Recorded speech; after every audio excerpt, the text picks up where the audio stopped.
Rebonjour à tous et bienvenue dans cette sixième vidéo consacrée à la distillation initiale de pétrole brut. On a déjà vu ensemble les caractéristiques des brutes, le dessalage, le train de préchauffe froid et chaud, puis enfin les trafics liquide-vapeur dans la colonne. On a également vu comment construire le bilan matière global de la colonne. Il est maintenant temps de voir comment optimiser le bilan chaleur de la colonne. Dans la vidéo précédente, on a établi le bilan matière global de la colonne et on en a déduit le bilan chaleur. On a rappelé les très grandes quantités d'énergie mises en œuvre, que ce soit dans le train d'échange chaud-froid et dans le four. On a rappelé aussi la très grande quantité d'énergie perdue en tête de colonne, puisque l'on parle de 68 gigacalories par heure, soit davantage que l'énergie mise dans le four. On ne peut donc pas se passer de récupérer toute ou partie de ces calories en tête de tour.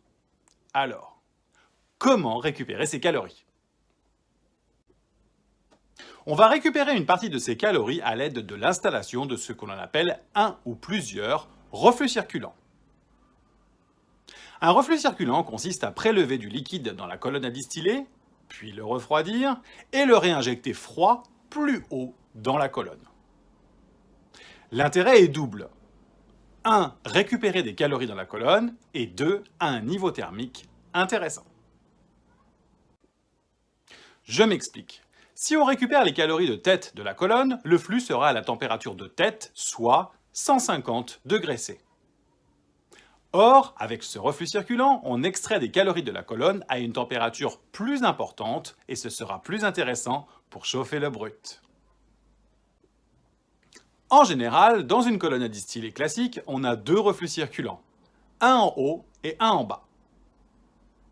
Commençons par le reflux circulant bas et on verra dans quelques instants que ce n'est pas par hasard.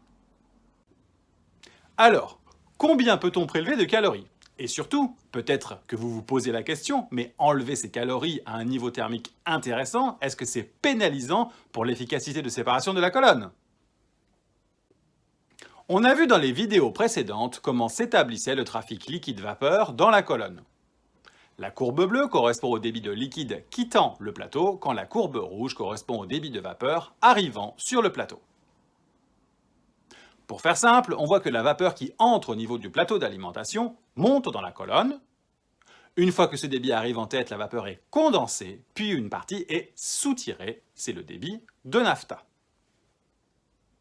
Le liquide qui reste est le débit de reflux qui est réinjecté dans la colonne.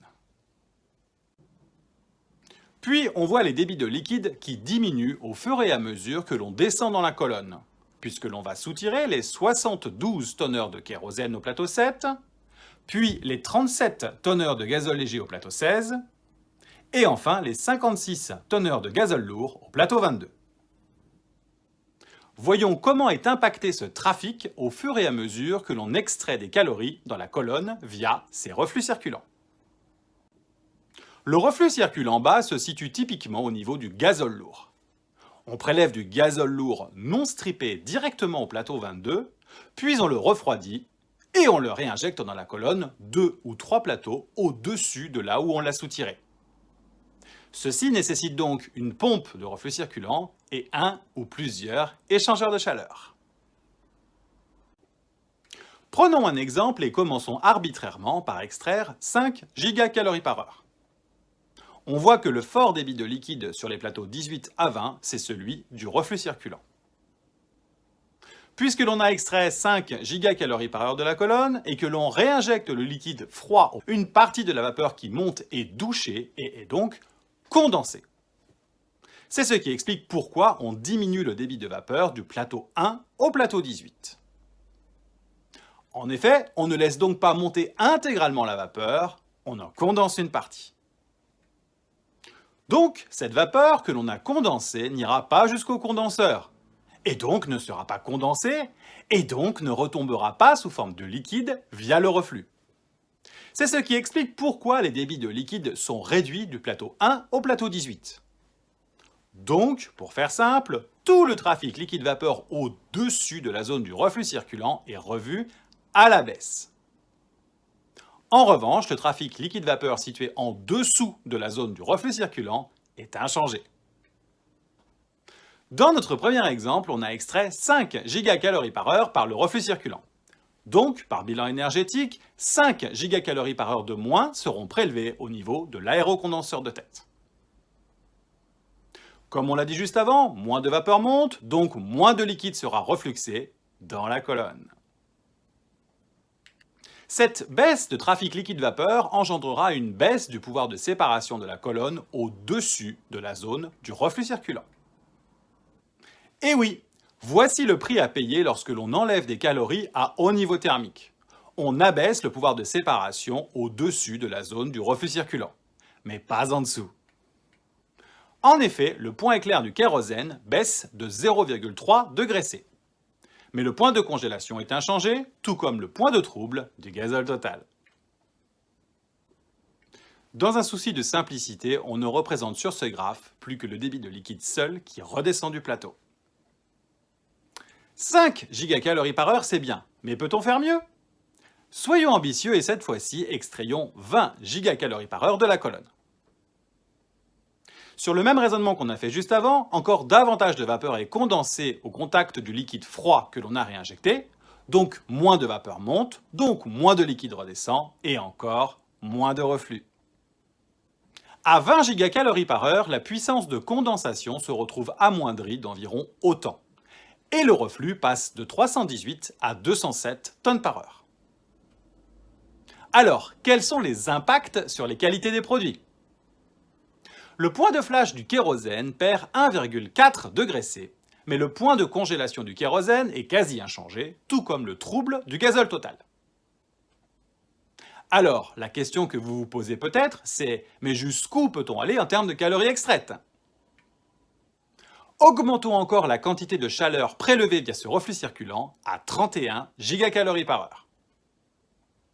Et à cette valeur, on a enlevé tellement de calories que le liquide qui redescend par le reflux et qui arrive au-dessus de la zone du soutirage du reflux circulant s'en retrouve proche du zéro absolu. Et on assèche les plateaux de la tête de la colonne. On le voit très bien sur le graphe avec un débit de liquide sur le plateau 16 qui tombe à 0. Et cette fois-ci, le flash du kérosène chute encore de 2 degrés C. Si on résume, extraire des calories par un reflux circulant, c'est très intéressant et on voit que l'on peut en prendre beaucoup. Cela a un impact sur la qualité de fractionnement de la zone située au-dessus de la zone du reflux circulant, mais pas en dessous. À noter que ça soulage également la condensation de tête. Mais on a vu que l'on avait une valeur maximale à ne pas dépasser sous peine d'assécher les plateaux situés au-dessus de la zone du reflux circulant. Mais alors, comment choisir la quantité de chaleur optimale à extraire? Il existe dans les faits plusieurs façons de faire. Pour notre exemple, nous choisirons arbitrairement de prélever 70% du maximum prélevable avant assèchement des plateaux pour garder une marge. Soit 70% de 31 gigacalories par heure égale 20 gigacalories par heure. Une fois que l'on a fixé la quantité de chaleur extraite du reflux circulant inférieur, on peut s'intéresser au reflux circulant supérieur. Rendez-vous dans la 7e vidéo pour aller plus loin dans le détail du bilan chaleur de la distillation atmosphérique. Entre-temps, n'hésitez pas à tester vos connaissances en faisant le quiz dont le lien est disponible dans la description de la vidéo. N'hésitez également pas à vous abonner à ma chaîne YouTube Refining is Exciting. À très bientôt et merci pour votre attention. Au revoir!